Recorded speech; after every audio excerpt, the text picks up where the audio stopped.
I would say today for us is a very important day. It's a significant day in terms of the future of Saab and how Saab can operate as a newly independent premium car maker.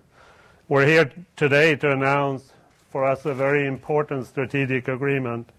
And what we think is that with that agreement, that will definitely take us a long way into the future and a successful Saab.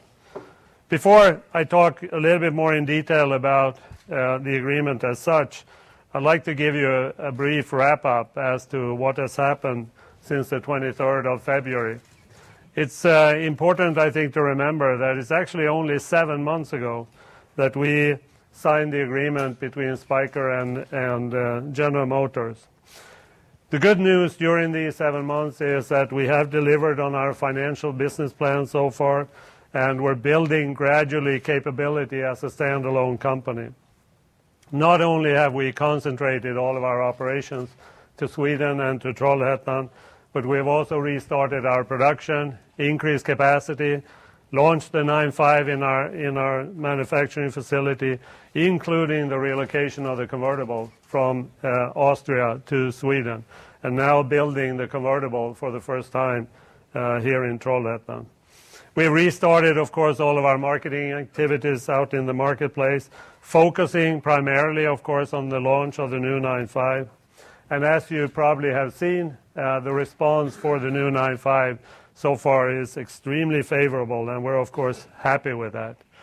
We haven't just launched the 9.5, we have continued to enhance it, and as of model year 11, we introduced a 1.6 turbo engine as well as a 2-liter TTI diesel engine, as well as, of course, a biopower, an E85 variant. So you can say now the 9.5 sedan really has a full range of offering out in the marketplace. But also for model year 11, we have continued to enhance the 9.3 range, which is now really a full range of good offering. And as of model year 11, we have introduced a new diesel program with 180 horsepower TTID that delivers only 119 grams of CO2, which, as you know, is a very important threshold for many markets. If we look into the future at the Los Angeles Auto Show, we will launch the 94X, which is our first entry into the crossover segment that is growing in importance throughout the world. And of course, following that, you will see the 9.5 Sport Combi, the wagon version of the 9.5, which is so important for, in particular, our home market. And following that, in 2012, the all-new 9.3 will, of course, be launched. And that, you can say, at that time, we really have the full range of products where the recently launched 9.5 sedan will be the oldest car that we have in the market, which has never, I would say, happened before in the history of Saab. We have also taken over all the responsibilities out in the marketplace, and we're now present under our control in 50 countries, taken over all the sales responsibilities for General Motors. And we have signed agreements with many different financing institutes to ensure that dealer and customer financing are available in these markets. We've also continued to build our organization, hiring in particular some key positions. Adrian Hallmark as our Executive Director for Sales, as well as Jason Castriota, the Head of Design. Two very important and strategic hiring or recruits in terms of building up the standalone organization. But we are also looking at new partnerships and technologies, and as an independent company, we can really do that. And at the Paris Auto Show, we will show what we call our e-Power concept car, which is a fully electrical vehicle. It is a joint activity together with Boston Power, Electro Engine, and some other organizations. We continue to enhance our relationship with Beijing Automotive as it relates to the China development. And last week, as you know, we announced a joint venture together with American Axle for the development of an all-new electrical all-wheel drive system. For us, you can say the next generation all-wheel drive system. I would say all in all, I could continue and make this list very, very long if I wanted to add everything that has happened. But in my opinion, a lot has happened. And our employees have done a fantastic job to really accomplish this over such a short period of time. But now, of course, back to why we're here today. And the real reason for calling you in with such a short notice. And it gives me, of course, great pleasure to announce an exciting new relationship between Saab and BMW. I think we all know that BMW engines and their fuel savings innovations are widely regarded as the benchmark in the premium car segment. And from 2012, BMW will supply to Saab a 1.6 turbocharged gasoline engine, which will be introduced and integrated in the next generation Saabs, more specifically the next generation 9.5. It is 9.3, sorry, thanks. It is a four-cylinder turbocharged engine which will deliver around 200 horsepower. The engine will, of course, be adapted and integrated to meet the Saab requirements. And we are actually at this point conducting a feasibility study to also make that into a biopower engine, in other words, running on E85. We are, of course, with this relationship exploring other opportunities together with BMW, but it's too early to say anything more about that at this time.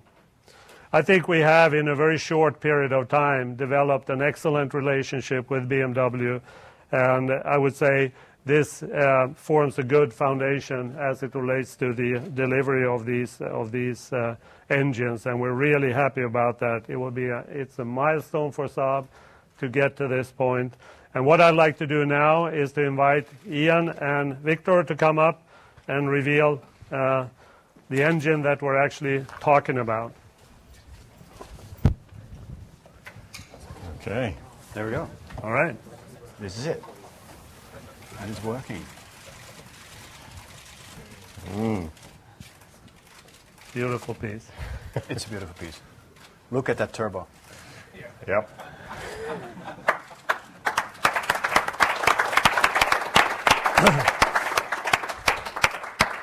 Okay, I know that Ian would like to say a few words, so Ian, I'll hand it over to you. First of all, ladies and gentlemen, it's a great pleasure, and we're very pleased to be here today on a sunny day. It was wet when we left Munich this morning, so Victor, Janoka, thank you for the invitation to be part of your presentation today. It's back in 2007 that BMW, under strategy number 1, which I'm sure many of you have heard about, we decided that we would also be very interested in exploring the opportunity of selling our powertrains and selling our engine technology to other manufacturers. So today for us is a very significant moment as well. This relationship with Saab really marks a major step towards that direction that we set about in 2007. And I think, first of all, what I'd also like to say is that over the last few months, the relationship between our team and the team here from Saab has been exceptional. A very open, very constructive, very forward approach, which I thank you for as well, because we know these things can be quite challenging, but it has gone exceptionally smoothly over the last few weeks or so. I think equally, and we know this from research, that BMW and Saab, they share with their customers some passionate drivers of vehicles. I think they're very different customers, but at the same time, they care about their vehicles and they care about their powertrains. So I think the fit is very good in this respect. As you heard, this is a 200 horsepower engine, but at the same time with the technology to maintain the right CO2s, the appropriate CO2s, very frugal in its fuel consumption. And as some of you may be aware, for the 4th consecutive year, this has topped the charts in the Engine of the Year category awards, which for the engine people in the room is a very significant award ceremony every year. So we're very pleased with the capability of this. It'll be manufactured at our Hams Hall factory in the United Kingdom.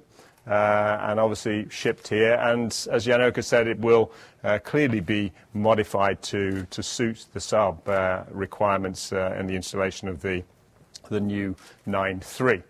Now, as we go forward, yes, we are looking at exploring other opportunities, but it's too early to say whether that would be or what that will be into the future. So, with that, ladies and gentlemen, I'm delighted to be here today. It's a great pleasure to be part of this presentation, as I say again. I wish our colleagues from Saab every success, because as they're more successful, we supply more engines, and that makes us happy too. So with that, thanks again for being part of this presentation. Thank you. Thank you very much. Thank you very much, Ian. Thank you, team on both sides. Eric, Günther, shall I say, we have had a wonderful time making this joint venture, and I think that we can only conclude that BMW is the right partner for us. The wonderful thing, and I've said this on many occasions, that the perfect storm generated in this industry is that everybody is now looking at bringing his break-even point down. Every car manufacturer thinks about one thing and one thing only. How can we bring that break-even point down? And the quickest fix to bring your break-even point down is sharing your technology. And Saab in that sense is not only on the receiving end, but also on the giving end. We've seen the transaction with Beijing Automotive last year, and perhaps many more opportunities will arise. But the one that we're focusing on today is the one that is really a landmark for us. I can't tell you how proud I am that we can announce only 7 months into the deal a transaction with BMW. I mean, the #1 brand in the premium car market segment. And they are now, we can call them now our partners. And that is something that makes me not only very joyful, but also very proud. This industry is in a constant change, and I think that we'll see many more cooperations and technology sharing arrangements throughout the industry, and hopefully also in the context of Saab. Saab has achieved, as Jan Arke explained, a lot in the past 7 months. And still we feel it could have gone faster. But we're pushing and pushing, and our entire company is bursting at the seams of the energy that we put into recovering what we lost in the past 2 years when Saab was pretty much in turmoil. What we're really seeing is a tremendous confirmation in the market that Saab is here to stay. And I think that the current transaction with BMW is definitely perceived as one where we are making long-term commitments. You don't go into a supply agreement for engines for a brief period of time. This is for the new 9.3, a car that when it will come on the market will strike everyone as a true Saab. Jason Castriota, who joined us quite recently, has done, as far as we can internally judge, a phenomenal job. You will be able to recognize the new 9.3 if there would be no logos on it. It's a true Saab in the purest sense, and we're extremely proud that this car will be propelled by this engine, this state-of-the-art engine made by BMW. So where do we go from here? Well, we go to Paris. And in Paris, as Jan Arke said, we'll show our electric car. But there is so much more to come in the very near future. Los Angeles, we will show you the 9.4X.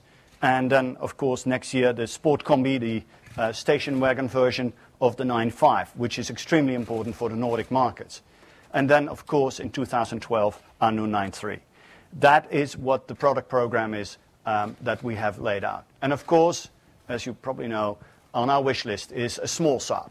But that is too early to tell, so I'm just a little bit ahead of you, because I know everybody will be talking about what's going to happen to this Project 92, this little small Saab. Well, it's too early to tell. It's a fact that it's not in our business plan. So if we would start a Saab 92, we would have to have partners to do it.